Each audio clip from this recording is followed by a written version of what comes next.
What does it take to run an ultra marathon? What's the training that goes on behind the scene in the months leading to an ultra marathon, a 100-mile ultra marathon? If you're curious about this vlog is for you. In this vlog, we'll cover my training and preparation racing 100-mile ultra marathons.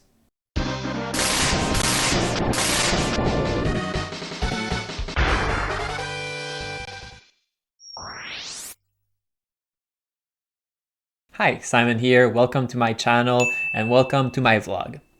On this channel, you can follow my adventure as I race 100-mile ultramarathon on average every month for 3 years in a row now.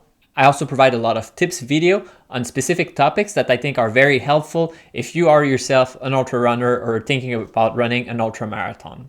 And this vlog format follows my training and preparation for my races, trying to be as transparent as possible as to what real training look like, which isn't always perfect. Yes, we can have an ideal training plan, but life will happen and sometimes you need to adjust.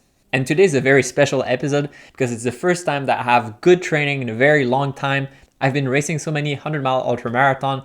I mean, lately for the past, 3, 4, 5 months, it was almost every 2 weeks.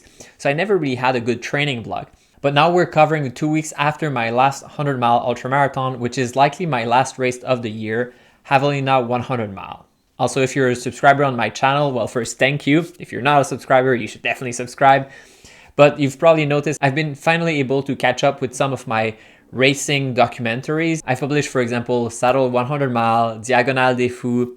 Javelina is coming up very soon. Then we'll go back in time. We'll have Tour du Mont Blanc and Tour des Géants, which I'm very excited to be sharing. But given how epic both adventure were, Tour du Mont Blanc, Nora's injury, and Tour des Géants, the hardest race I've ever done, I just want to make sure that I produce something of quality. So I'm taking a little bit more time to edit the movie, but it's going to be worth the wait. First week after Javelina 100 mile, as you know, I've been racing so much that finally I'm able to take some real rest and be able to plan some real training. And I wanted to be sure that I was sufficiently recovered before engaging in some pretty strenuous workout to get back in shape for next year. So for the first week, I decided no running. I'm going to focus on recovery. I'm going to focus on cross training so that my joint would heal up and then I can get back to training after that. So Monday, Tuesday, I just decided to go cycle at the gym. I didn't record it, but I also did some sauna session just to relax. But as opposed to when I was training for heat and really trying to do a 30-minute session and really pushing it, I just went there maybe 10, 15 minutes just to relax a little bit. So the key workout was moving my leg, getting some blood flow in my legs because they were pretty sore from doing Diagonale des Fous and then 1 week afterward Javelina. So I was pretty banged up at Javelina and that was really helping my big muscle kind of. Once I was already feeling a little bit better, I mean, just the fact that I'm not running really helped a lot. I cycled for 1 hour at 150 watts, so not super high. That's definitely a zone 2, but already I'm doing a real workout. Thursday, first little recovery walk, doesn't really count. But then I had a pretty intense indoor cycling session, about 205 watt. It's not quite my FTP for 1 hour, but it's getting up there. I was definitely drenched afterwards. And I think it's just me getting a little antsy, wanting to go back at it, but at the same time not wanting to run. So as you can see, this week was really not structured. Friday, another good ride, still a decently high power, but not quite as high as the day before. Sauna session to relax. And finally, it's the weekend and I'm not even racing, which is, wow, so much time. Saturday, another ride. Sunday, another ride, a little longer, but a little less power. I also had a sauna session. And then we had the live premiere of Saddle 100 mile. And it felt so good to be back at it, to watch the movie with you guys, chatting, commenting. Instagram or Facebook, that's where I usually give the heads up and also the link to the premiere itself. And now we come to this week, which was a full week of training. And I don't know for you guys, but typically you're very proud of the race you've done, especially the one that you had to push really hard that didn't go so well. But sometimes some workout, it feels really good and rewarding to be on top of your game, to have an ambitious workout plan and stick to it. And that felt really good this week to be able to put in the time, have a structure for the week, follow it. There were some snags a little bit where I had to adapt, but overall decently happy with how the week turned out. And I'm actually going to talk a little bit about the Sunday workout, which was really exciting and interesting, both for me, but also for Nora. And we start Monday with something I haven't done in forever, but I think is actually really important when you're training for an ultra marathon. And I did some strength session, just a 30-minute session, but I honestly don't remember the last time I was able to actually introduce one in my training. I didn't go crazy because I knew I would be really sore afterwards because I haven't done these exercises in a very, very long time. So I made sure to have some recovery walk just to move my leg a little bit, a warm up, which is pretty important, also a cool down period afterwards. And then in between, I did some exercise. And the exercise I've done are exercise I've described in my strength training video, some basic exercise with a little bit of weight, just to make sure to engage all of the key muscle. And because I was well recovered from the week before, and because I knew I don't have a race coming up, I knew it was okay for me to do a strength session and be a little bit sore afterwards.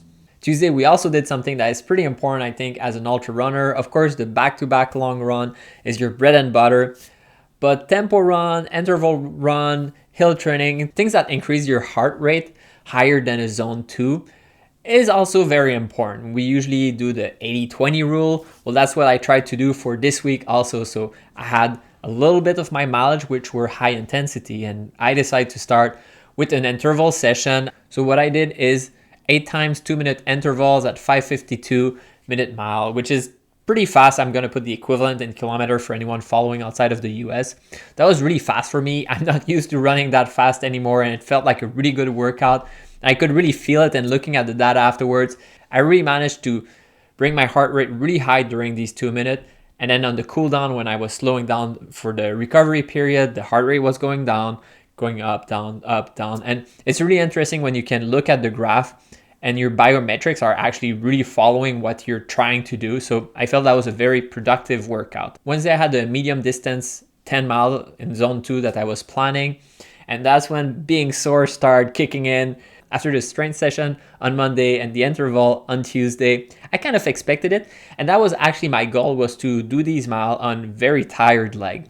I first did 6 mile and I felt a little sore and my joint were not feeling great. I was like, I don't think I want to get injured that early in my training. So I decided I would just walk these miles. And I think that's a message that is pretty important. And I'm sorry for being all over the place on this episode, but your training plan is what you aspire to do. But I think it's also important to adjust your training. You need to listen to your body, especially when you have very strenuous workout, either a lot of mileage or a very high speed or strength training. Your body sometimes will recover faster. And I think when that's the case, it's good to push a little bit more than what your training plan is saying. And sometimes your body is not recovering fast enough. And I think it's important to realize that it's not you being weak sometimes. Sometimes it could be. Sometimes it could be that you're lazy. But sometimes dial it down a little bit is the smart thing to do to avoid some training injury, which would really put in jeopardy your whole training block. Thursday, I had another strength training session planned. I was still a little sore from the Monday session, but not super sore. So I decided to not push it too much. Even in my Strava, I put easy. So I reduced the weight a little bit. I reduced the number of repeats. There's some exercise that I skipped because I felt I was very tight. But overall, it was still a productive workout. I ran out of time. I was supposed to do a cool down session afterwards, but I just couldn't. Friday, I was supposed to have a workout. It was not supposed to be a rest day, but I didn't have a rest day during that week and work was pretty intense. And I had planned back-to-back long run over the weekend. So I decided, you know what? Let's not go crazy. Let's just take a rest day. Saturday, I just went to the gym. I was supposed to do 18 miles, but then we realized that the parking spot that we had was only good for 2 hours. So I did about 13 miles and then we had to go to not get a ticket. I've mentioned it in my how to long run video. When you do back-to-back long run, my goal myself for my first run of these two is to stay as fresh as possible. So fresh as chocolate ice cream, that was really my goal, staying in zone 2. I could have gone for a run afterwards, but I was just lazy. Oopsie. Then Sunday, and Sunday is the special workout of the week, and that's the one where I was both proud of what I did over that week, but even better than that, as you know, Nora injured her ankle when we were in Tour du Mont Blanc 2 months ago. It was a pretty severe injury. Of course, done a lot of PT, a lot of exercise at home all the time, and she's really on top of it. And this weekend, we decided to test it on trail. So first, hiking on a trail, that was pretty technical with some ups and downs and ups and downs. That's a lot of tension on the ankle. We didn't realize it would be so technical, but she did great. And that was fantastic. Her first time back on trail. And then towards the end of the hike, it was about 7 miles. She was feeling pretty good and it was not technical anymore. It was more kind of a dirt road. she decided, let's test it. Let's do a little bit of jogging to see if it would feel okay. And we were able to run about a mile and a half together. With the injury, there's such a setback that being able to at least jog again is a great feeling, because now we can see the progress. We're moving forward towards recovery, and we'll be able to run together, hopefully very soon again on trail, and have shared adventure together.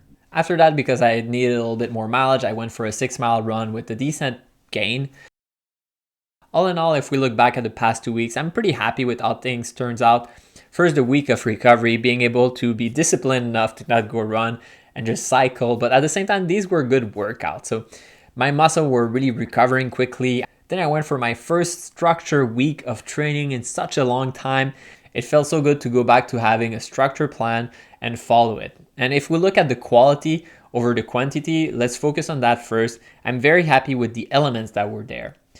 I had zone 2 training, some pretty good run where I really was able to keep my heart rate low, go steady but go slow. So that's very helpful as an ultra runner. But I also include some key workout like 2 strength training session, 1 interval session.